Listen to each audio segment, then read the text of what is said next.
Welcome to Swaraj news. ముందుగా ముఖ్యాంశాలు.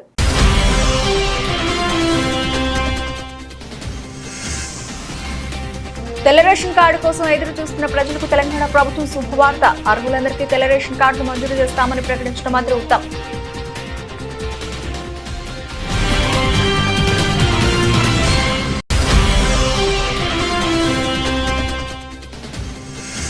బలివేలో తమ్మిలేరుపై నిర్మిస్తున్న బ్రిడ్జి పనులను పరిశీలించిన మంత్రి పార్థసారథి. నిర్మాణ పనులను వేగవంతం చేయాలని అధికారులకు సూచన.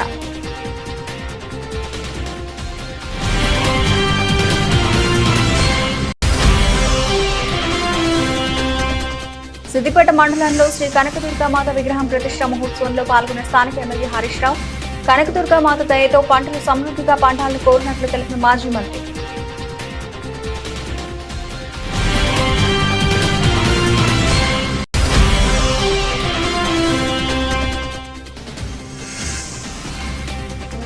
బంగ్లాదేశ్ లో హిందువుల భారీ ర్యాలీ. 7 లక్షలాది మంది హాజరు. సంఘీభావంగా పాల్గొన్న విద్యార్థి సంఘాలు.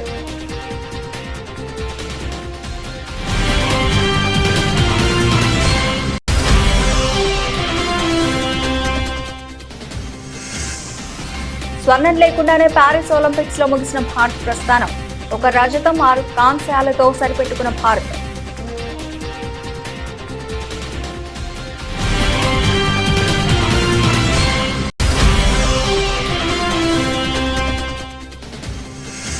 హిడెన్బర్గ్ ఆరోపణలపై స్పందించిన సెబీ చీఫ్. సెబీకి ఎప్పటికప్పుడు తమ ఆర్థిక అంశాల డాక్యుమెంట్లు సమర్పిస్తున్నామని స్పష్టీకరణ.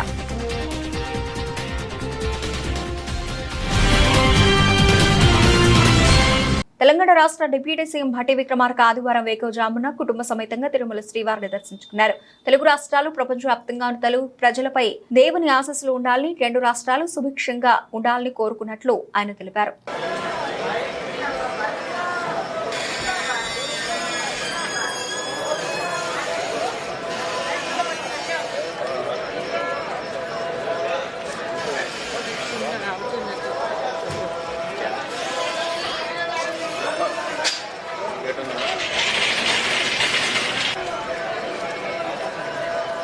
దేవస్థానం శ్రీ వెంకటేశ్వర స్వామి వారి దర్శనార్థమే ఇక్కడ రావడం జరిగింది.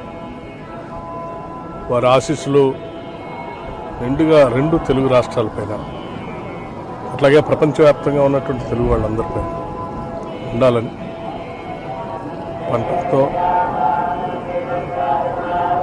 అట్లాగే పాడి పంటలతో 2 రాష్ట్రాలు కూడా ఎటువంటి కరువు కాటకాలు లేకుండా సుభిక్షంగా ఉండాలని ఆశీర్వదించవలసిందిగా వారు వేడుకుంటున్నారు. ఏళ్లుగా తెల్ల రేషన్ కార్డు కోసం ఎదురు చూస్తున్న ప్రజలకు తెలంగాణ ప్రభుత్వం శుభవార్త చెప్పింది. రేషన్ కార్డుల జారీ ప్రక్రియను వేగవంతంగా చేసింది. అర్హులందరికీ తెల్ల రేషన్ కార్డులు మంజూరు చేస్తామని ప్రకటించిన రాష్ట్ర ప్రభుత్వం ఆ దిశగా అడుగులు వేస్తోంది. తాజాగా ఇదే అంశంపై రాష్ట్ర కేబినెట్ సబ్ కమిటీ భేటీ అయింది. మంత్రి ఉత్తమ్ కుమార్ రెడ్డి అధ్యక్షతన జరిగిన ఈ సమావేశంలో ఇతర మంత్రులు, సంబంధిత శాఖ అధికారులు హాజరయ్యారు. రేషన్ కార్డుల జారీపై కీలక కామెంట్లు చేశారు ఉత్తమ్. అలాగే రాష్ట్రంలో అర్హులైన ప్రజలందరికీ తెల్ల రేషన్ కార్డు జారీ చేస్తామని రాష్ట్ర పౌర సరఫరాల శాఖ మంత్రి ఉత్తమ్ కుమార్ రెడ్డి తెలిపారు. గ్రామీణ ప్రాంతాల వార్షిక ఆదాయం 1,50,000, మాగాడి 3.50 ఎకరాలు, చిలక 7.5 ఎకరాలు ప్రామాణికంగా తెల్ల రేషన్ కార్డు మంజూరు చేయడం జరుగుతుందని తెలిపారు. అలాగే పట్టణ ప్రాంతాల్లో వార్షిక ఆదాయం 2 లక్షలకు నిర్ణయించారు. పట్టణ ప్రాంతాల్లో భూములను కాకుండా వార్షిక ఆదాయాన్ని ఆధారంగా రేషన్ కార్డు మంజూరు చేయనున్నట్లు తెలిపారు. తెల్ల రేషన్ కార్డుల జారీ కోసం సక్సేనా కమిటీ సిఫార్సులు పరిశీలించడం, దేశంలోని మిగిలిన రాష్ట్రాల్లో తెల్ల రేషన్ కార్డుల అర్హత ప్రమాణాలను పరిశీలించాలని అధికారులను మంత్రులు ఆదేశించారు. ఇతర రాష్ట్రాల్లో తెల్ల రేషన్ కార్డు ఉండి తెలంగాణలోనూ వైట్ రేషన్ కార్డు ఉంటే తీసివేయాలని స్పష్టమైన ఆదేశాలు జారీ చేశారు. కాగా నాడు కొత్త రేషన్ కార్డుల మంజూరీపై సచివాలయంలో జరిగిన మంత్రివర్గ ఉపసంఘం భేటీకి చైర్మన్ గా మంత్రి ఉత్తమ్ కుమార్ రెడ్డి వ్యవహరించారు. ఏలూరు జిల్లా ముస్నూరు మండలం బలివే బ్రిడ్జ్ నిర్మాణ పనులను వేగవంతం చేయాలని రాష్ట్ర సమాచార పౌర సంబంధాలు, గృహ నిర్మాణ శాఖ మంత్రి కొలుసు పార్థసారథి అధికారులను ఆదేశించారు. ముస్నూరు మండలం బలివేలో తమ్మిలేరుపై 16 కోట్ల రూపాయల వ్యయంతో నిర్మిస్తున్న బ్రిడ్జ్ పనులను మంత్రి పరిశీలించారు. ఈ సందర్భంగా మంత్రి పార్థసారథి మాట్లాడుతూ తమ్మిలేరు వరద సమయంలో తమ్మిలేరుకు అటువైపు ఉన్న విజయరాయికి వెళ్లే విద్యార్థులు ప్రజలకు రాకపోకలు స్తంభించాయన్నారు.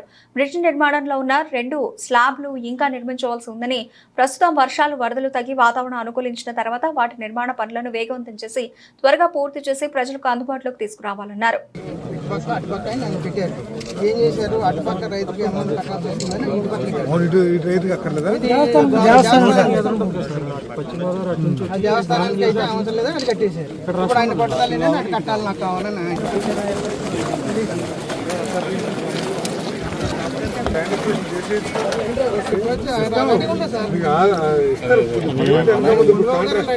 కాంట్రాక్టులు చేస్తున్నారు, వీళ్ళకేం దెబ్బలు రేపు ఎల్లుండి పడిపోతే సంవత్సరం కూడా అవుతున్నారు. అంటే అట్లా కాకుండా మేము వెనకాల పడి చేసి పెడతాం. వెనకాల పడవకొచ్చి అందరూ కూర్చోండి.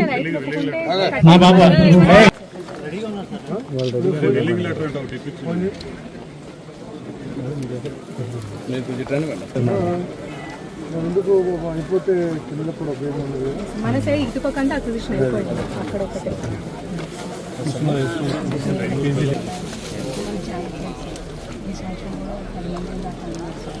ఏంటి కాలేజీలో రైతు ఒప్పించి ల్యాండ్ తీసుకొని మెల్లగా వస్తుంది. ల్యాండ్ మొదలు పెడతారు. ఈ బ్రిడ్జ్ ఎప్పుడు ఈయన వాటర్ తగ్గానే మనం సెంట్రింగ్ కట్టడం చేయవచ్చు. ఎవరైనా తగ్గాలి. నేను తగ్గాలి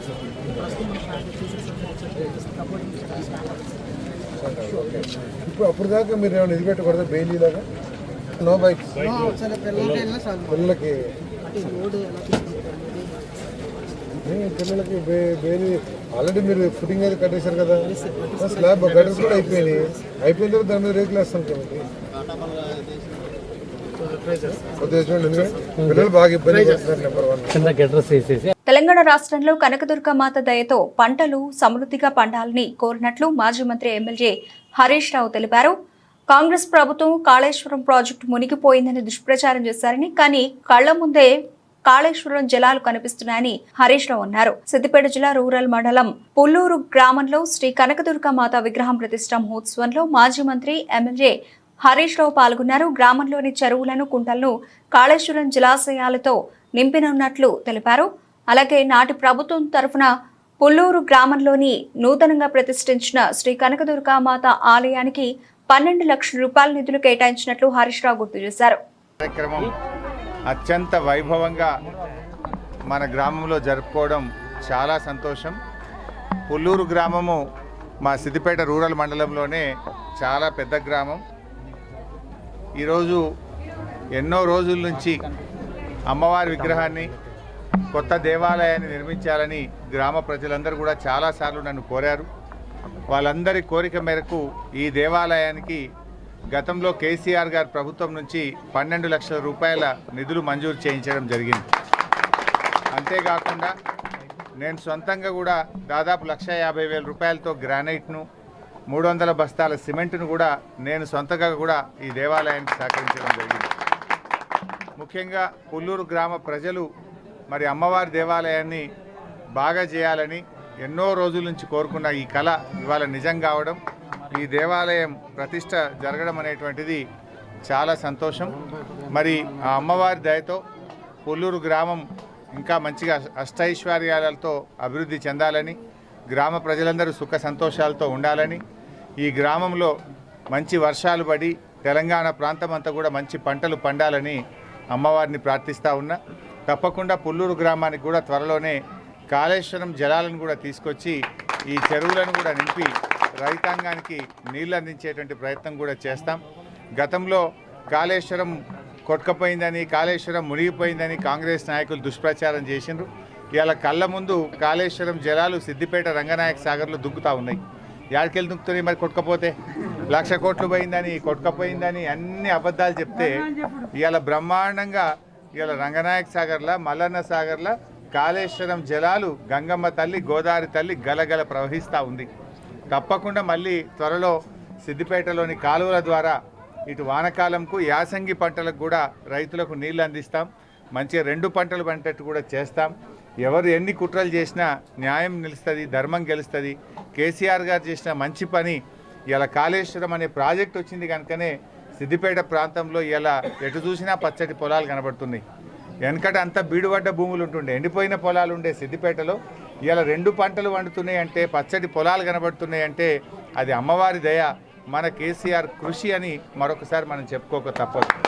సో తప్పకుండా ఆ కొద్దిగంత కాలువ మిగిలింది, ఆ కాలువ కూడా పూర్తి చేపించి పుల్లూరు గ్రామ చెరువులు కూడా ఈ కాళేశ్వరం జలాలతో నింపుతాం, నీళ్లు తీసుకొస్తామని కూడా తెలియజేస్తూ ఆ అమ్మవారి దయ అందరికీ ఉండాలని. గంజాయి వినియోగం, అక్రమ రవాణాను అరికట్టేందుకు ఏపీ పోలీసులు విస్తృతంగా తనిఖీలు నిర్వహిస్తున్న విషయం తెలిసిందే. ఈ క్రమంలో వివిధ ప్రాంతాల్లో నిర్వహించే వాహనాల తనిఖీలో గంజాయి పట్టుబడుతోంది.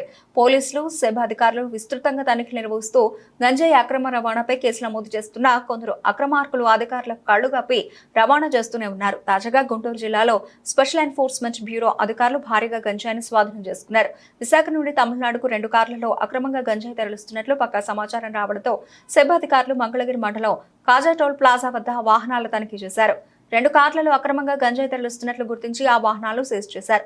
5-6 అదుపులోకి తీసుకుని వారి వద్ద నుండి 230 కిలోల గంజాయిని స్వాధీనం చేసుకున్నారు. తమిళనాడులోని వివిధ ప్రాంతాలకు చెందిన ఈ 5 వ్యక్తులు గత కొంతకాలంగా విశాఖ నుండి గంజాయి తీసుకొస్తున్నట్లు సెబ్ అధికారులు గుర్తించారు. చూసినట్టయితే మనకి ఆంధ్రప్రదేశ్ రాష్ట్రాన్ని డ్రగ్స్ రహిత ఆంధ్రప్రదేశ్గా తీర్చిదిద్దాలనేటువంటి దృఢ సంకల్పంతో మన ప్రభుత్వం వారు తీసుకున్నటువంటి నిర్ణయాలకు అనుగుణంగా మా యొక్క sub commissioner Shri Raviprakash IPS గారు, అలాగే గుంటూరు జిల్లా ఎస్పీ శ్రీ సతీష్ కుమార్ ఐపీఎస్ గారు, అలాగే మాకు ఈ యొక్క టీమ్స్ అన్నిటికీ కూడా ఇన్ఛార్జ్ అయినటువంటి సబ్ టీం ఇన్ఛార్జ్ అయినటువంటి మహేష్ రాజు గారు ఐపీఎస్, వీరి ఆదేశాల మేరకు మా యొక్క గుంటూరు జిల్లా సబ్ టీమ్స్, అలాగే మంగళగిరి ఎస్సీబీ సిఐ గారు, వీళ్ళకి తోడుగా ఎస్టీఎఫ్ టీమ్స్ అన్ని కూడా కలిసి ఈ యొక్క డ్రగ్స్ని నిరోధించేటువంటి క్రమంలో నిన్న కాజా చెక్ పోస్ట్ దగ్గర చెక్ చేయడం జరిగింది. ఇందులో భాగంగా మరి వీళ్ళ యొక్క తనిఖీలు చేస్తుండగా ఒక స్కార్పియో కారు ఒకటి, అలాగే స్విఫ్ట్ డిజైర్ కారు ఒకటి అనుమానాస్పదంగా రావడంతో వాళ్ళని చెక్ చేసి వాళ్ళని అదుపులో తీసుకుని లోపల తనిఖీ చేయగా సుమారుగా 230 కేజీల గంజాయి ప్యాకెట్ల రూపంలో ఉంది. అలాగే దాంట్లో 5 వ్యక్తులు కూడాను 2 కార్లలో ఉన్నారు. వాళ్ళని అదుపులోకి తీసుకొని జరిగిన విషయాలని కూడా తెలుసుకుంటే వీళ్ళు మనకి కాకినాడ జిల్లా పాయకరావుపేట అంటే మనకి తుని నియర్ బై తుని దగ్గరలో నుంచి వాళ్ళు పర్చేజ్ చేసి తీసుకుని తమిళనాడు రాష్ట్రానికి వెళ్తున్నట్టుగా మనకి సమాచారం వచ్చింది. దాని మీద వాళ్ళందరినీ కూడా అదుపులోకి తీసుకొని ఆ వెహికల్స్ అన్నింటినీ కూడా సీజ్ చేసి ఆ మాల్ ఏదైతే 230 కేజీల గాంజాయి ఉందో దాన్ని కూడా సీజ్ చేసి వారి దగ్గర మరి 34,000 రూపాయలు. కర్ణాటకలోని హోస్పేటర్ సమీపంలో ఉన్న తుంగభద్ర డ్యాం గేటు ఒకటి కొట్టుకుపోయింది. డ్యాం గేటు ఓడిపోవడంతో ఆంధ్రప్రదేశ్లోని కర్నూలు జిల్లా ప్రజలు అప్రమత్తంగా ఉండాలని విపత్తుల నిర్వహణ సంస్థ హెచ్చరికలు జారీ చేసింది. ముఖ్యంగా కౌతాలం, కోస్గి, మంత్రాలయం, నందవరం మండలాల ప్రజలపై ప్రభావం ఉండవచ్చని పేర్కొంది. సహాయం కోసం 1070-112 1800-425-0101 నంబర్కు కాల్ చేయాలని కోరింది. తుంగభద్ర డ్యాం గేటు కొట్టుకుపోవడంపై ఏపీ సీఎం చంద్రబాబు ఆరా తీశారు. డ్యాం వద్దకెళ్లి పరిస్థితిని గమనించాలని, అక్కడి పరిస్థితిని తనకు వివరించాలని Kurnool CE, Vijayawada central designs commissioner, జాతీయ డ్యాం గేట్ల నిపుణులు కన్న నాయుడిని ఆదేశించారు. రాష్ట్ర జలవనరుల శాఖ మంత్రి నిమ్మల రామానాయుడు, ఆ శాఖ ప్రత్యేక కార్యదర్శి సాయి ప్రసాద్ తో మాట్లాడి వివరాలు తెలుసుకున్నారు. 105 టీఎంసీల నీటి నిల్వ సామర్థ్యం కలిగినటువంటి తుంగభద్ర ప్రాజెక్టుకి సంబంధించినటువంటి మొత్తం 33 గేట్లలో 19వ గేటు రాత్రి సుమారు 11 గంటల సమయానికి కొట్టుకుపోయినటువంటి పరిస్థితుల్లో మన ముఖ్యమంత్రి చంద్రబాబు నాయుడు గారు వెంటనే స్పందించి వెంటనే జలవనరుల శాఖ మంత్రిగా నాతో, అదేవిధంగా మా కార్యదర్శి, మా ఈఎన్సీ, ఇంజనీరింగ్ అధికారులందరితో కూడా ఆయన సమీక్ష జరిపి కర్ణాటక అధికారులతోటి మరి సమన్వయం ఎప్పటికప్పుడు చేసుకుంటూ అందులో భాగంగా పర్టికులర్గా ఏదైతే ఈ యొక్క గేట్స్ అమరికలో అత్యంత నిపుణత కలిగినటువంటి కన్నమనాయుడు గారు మొన్న పోలవరం ప్రాజెక్టు ఆ గేట్ల అమరికలో కూడా ఆయన కీలకంగా వ్యవహరించిన వ్యక్తి.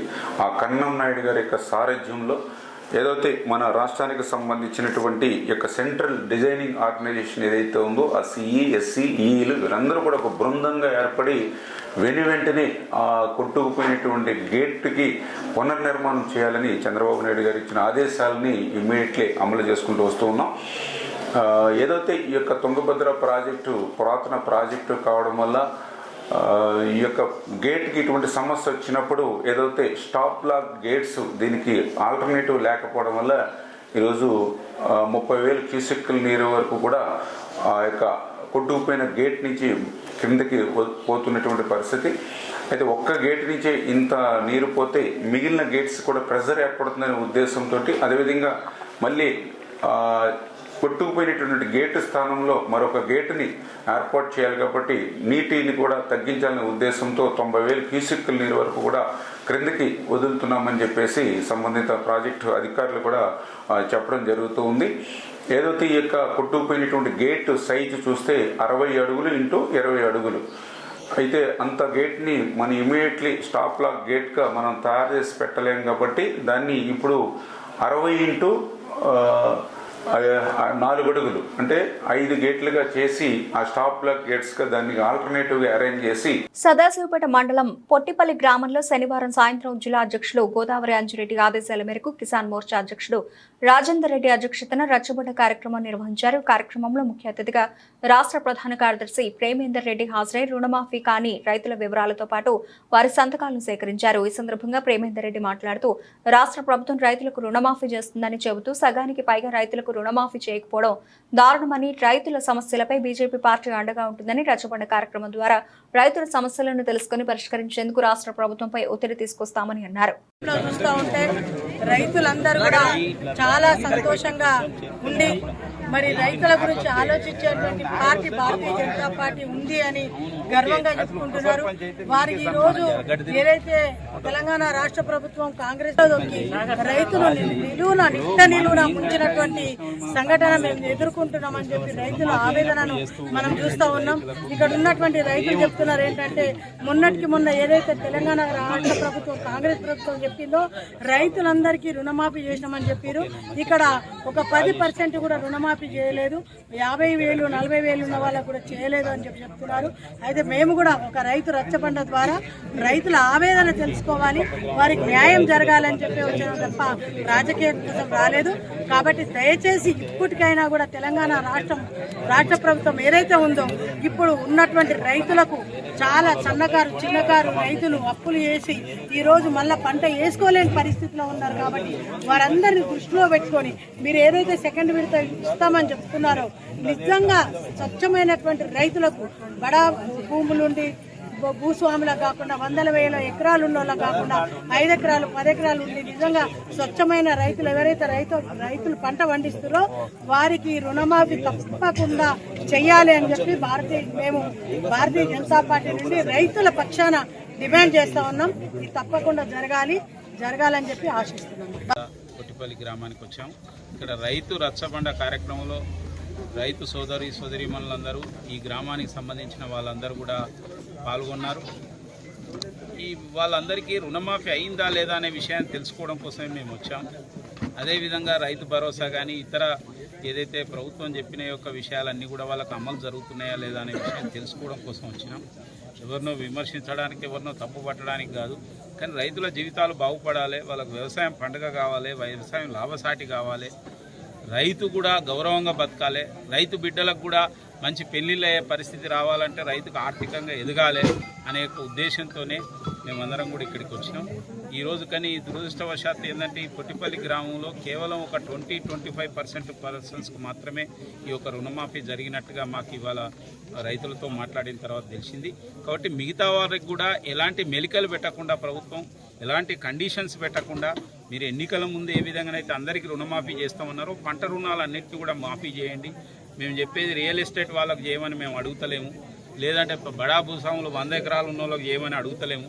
చిన్న సన్నకారు రైతులు 3 ఎకరాలు 4 ఎకరాలు 5 ఎకరాలు 10 ఎకరాలు ఉన్నోళ్ళు చిన్న వాళ్ళు ఎంతో కష్టపడి రుణాలు చేసిండ్రు, అప్పులు చేసిండ్రు. ఆ అప్పులు నెరవేరక వడ్డీలు అయిపోతున్నాయి. బ్యాంకులలో ఇబ్బందికరమైన పరిస్థితి, మళ్ళీ బయట అప్పు పుట్టే పరిస్థితి లేదు.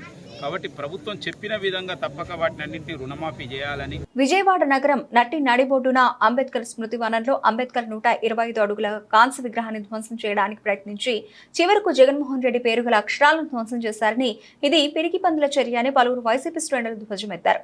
ప్రకాశం జిల్లా ఎర్రగొండపాలెం పట్టణంలో వైసీపీ రాష్ట్ర పార్టీ ఇచ్చిన పిలుపులో భాగంగా ఇక్కడి వైసీపీ శ్రేణులు కొవ్వొత్తులతో ప్రదర్శన చేశారు. ముందుగా పట్టణ కూడలిలోని అంబేద్కర్ విగ్రహానికి పాలాభిషేకం చేసి కొవ్వొత్తులతో నిరసన తెలిపారు. ఈ సందర్భంగా పలువురు మాట్లాడుతూ విజయవాడలోని అంబేద్కర్ మహాశిల్పాన్ని కక్షపూర్తంగా నామఫలకంలోని అక్షరాలను ధ్వంసం చేయడం హేయమన్నారు.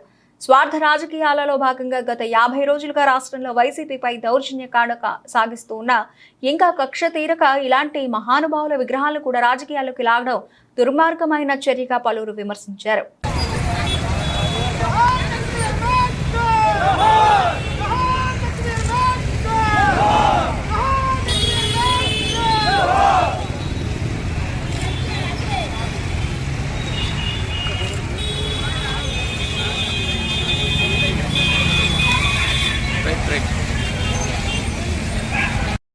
జోహార్ డాక్టర్ బిఆర్ అంబేద్కర్. దళితుల ఐక్యత, దళితుల ఐక్యత. జోహార్ doctor BR Ambedkar. Doctor Babasaheb Ambedkar సామాజిక మహాశిల్పంపై కూటమి ప్రభుత్వ దాడిని రాజ్యాంగ నిర్మాతకు జరిగిన అవమానంగా, ప్రజాస్వామ్య ఖూనిగా భావిస్తూ వీరి రాజ్యోన్మాదాన్ని ఖండించే కార్యక్రమంలో భాగంగా ఎచ్చెర్ల మాజీ ఎమ్మెల్యే గొల్ల కిరణ్ కుమార్ ఆదేశాల మేరకు ఎచ్చెర్ల నియోజకవర్గం రణస్థలం మండలం జేఆర్పురం పంచాయతీ రామతీర్థం జంక్షన్ నుండి డాక్టర్ బిఆర్ అంబేద్కర్ విగ్రహం వరకు కొవ్వొత్తుల ర్యాలీ చేసి అనంతరం డాక్టర్ బిఆర్ అంబేద్కర్ విగ్రహం వద్ద నిరసన కార్యక్రమం 4 మండలాల నాయకులు, కార్యకర్తలు చేపట్టారు.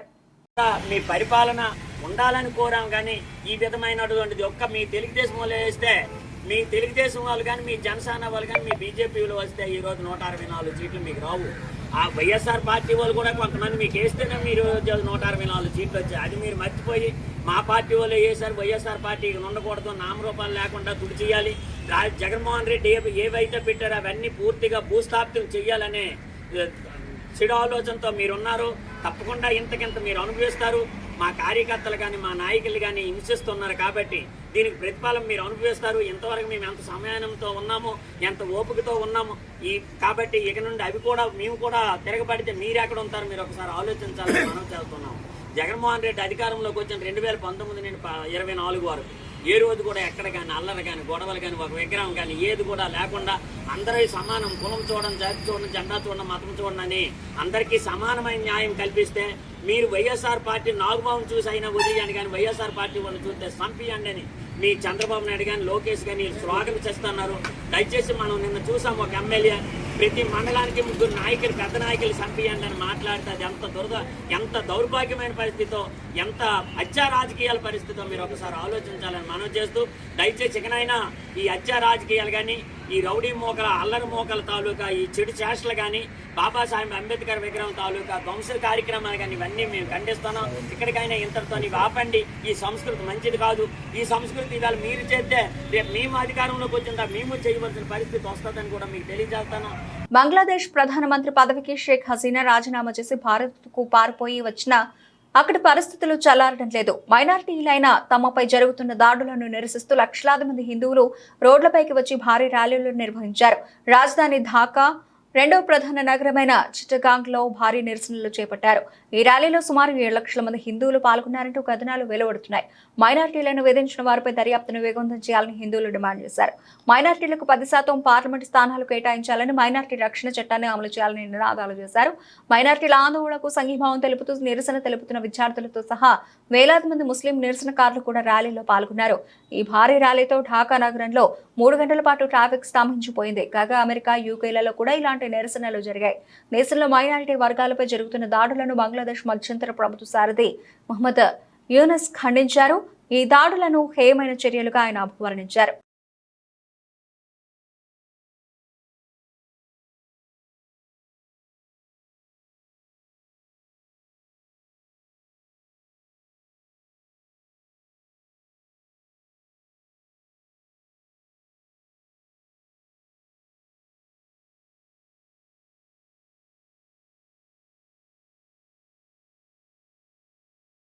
పారిస్ ఒలింపిక్స్ 2024లో భారత్ ప్రస్థానం ముగిసింది. నిన్న రెజ్లర్ రితికా హుడా మ్యాచ్ ను చేజార్చుకుని పోటీ నుంచి నిష్క్రమించడంతో భారత అథ్లెట్లు ఆడాల్సిన అన్ని క్రీడలు ముగిశాయి. దీంతో ఈ ఒలింపిక్స్ లో స్వర్ణం లేకుండానే భారత్ తిరుగుముఖం పట్టినట్టు అయింది. ఒక రజతం 5 కాంస్యాలు మాత్రమే సాధించడంతో పతకాల పట్టికలో బాగా వెనుకబడింది. ప్రస్తుతానికి 70వ స్థానంలో నిలిచింది. అయితే చివరి రోజైన ఆదివారం పలు ముఖ్యమైన ఈవెంట్లు జరగనున్నాయి. అన్ని క్రీడలు పూర్తయ్యేసరికి భారత స్థానం మరింత దిగజారే అవకాశాలు ఉన్నాయి. కాగా 2020 టోక్యో ఒలింపిక్ గేమ్స్ లో భారత్ 7 పతకాలను సాధించిన విషయం తెలిసిందే. కాగా పారిస్ ఒలింపిక్ గేమ్స్ ఇవాళ ముగియనున్నాయి. నేటి షెడ్యూల్ ప్రకారం మ్యాచ్లు పూర్తయిన తర్వాత ముగింపు వేడుకలను నిర్వహించనున్నారు. ఇందుకోసం ఇప్పటికే ఏర్పాట్లు పూర్తయ్యాయి.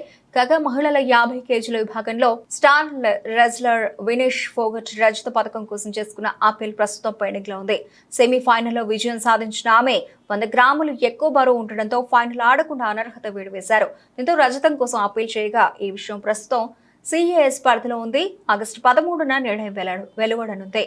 అదానీ సంస్థలకు సంబంధించి ఆఫ్ 4 ఫండ్లలో సెబీ చైర్పర్సన్ మానవి పొరిబచ్ ఆమె భర్తకు వాటాలు ఉన్నాయని అమెరికా షార్ట్ సెల్లర్ హిడెన్బర్గ్ ఆరోపించడం సంచలనంగా మారింది. ఈ ఆరోపణలను పొరిబచ్ దంపతులు నిర్ద్వందంగా తోసిపుచ్చారు. ఈ మేరకు తాజాగా ఒక ప్రకటన విడుదల చేశారు. ఇది తమ వ్యక్తిత్వ హననానికి జరుగుతున్న ప్రయత్నమని ఆగ్రహం వ్యక్తం చేశారు. హిడెన్బర్గ్ ఆరోపణలు నిరాధారమని, వాటిలో నిజం లేదని స్పష్టం చేశారు. తమ ఆర్థిక వ్యవహారాలన్నీ తెరిచిన పుస్తకమేనని పొరిబచ్ దంపతులు వ్యాఖ్యానించారు. తమ ఆర్థిక అంశాలకు సంబంధించి సెబీకి కొన్నేళ్లుగా అన్ని వివరాలు సమర్పిస్తున్నామని వెల్లడించారు. భవిష్యత్తులో కూడా ఈ వివరాలను సంబంధిత అధికారులకు అడిగిన వెంటనే అప్పగించేందుకు వెనకాడబోమని పేర్కొన్నారు.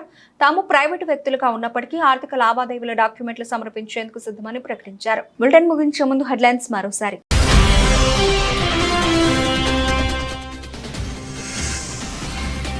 తెల్ల రేషన్ కార్డు కోసం ఎదురు చూస్తున్న ప్రజలకు తెలంగాణ ప్రభుత్వం శుభవార్త. అర్హులందరికీ తెల్ల రేషన్ కార్డులు మంజూరు చేస్తామని ప్రకటించిన మంత్రి ఉత్తమ్.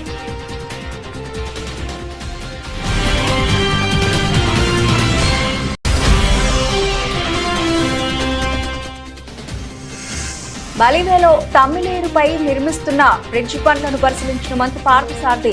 నిర్మాణ పనులను వేగవంతం చేయాలని అధికారులకు సూచన.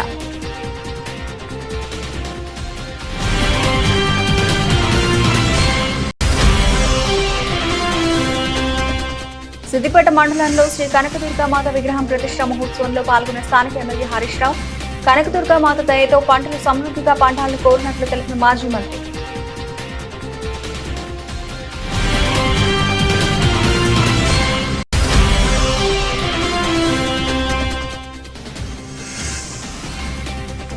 బంగ్లాదేశ్ లో హిందువుల భారీ ర్యాలీ. 7 లక్షలాది మంది హాజరు.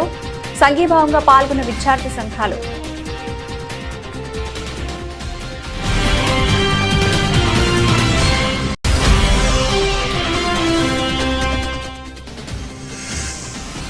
స్వర్ణం లేకుండానే పారిస్ ఒలింపిక్స్ లో ముగిసిన భారత్ ప్రస్థానం.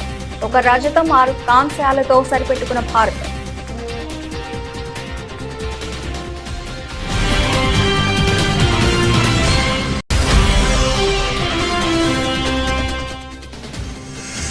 హిడెన్బర్గ్ ఆరోపణలపై స్పందించిన సెబీ చీఫ్. సెబీకి ఎప్పటికప్పుడు తమ ఆర్థిక అంశాల డాక్యుమెంట్లు సమర్పిస్తున్నామని స్పష్టీకరణ.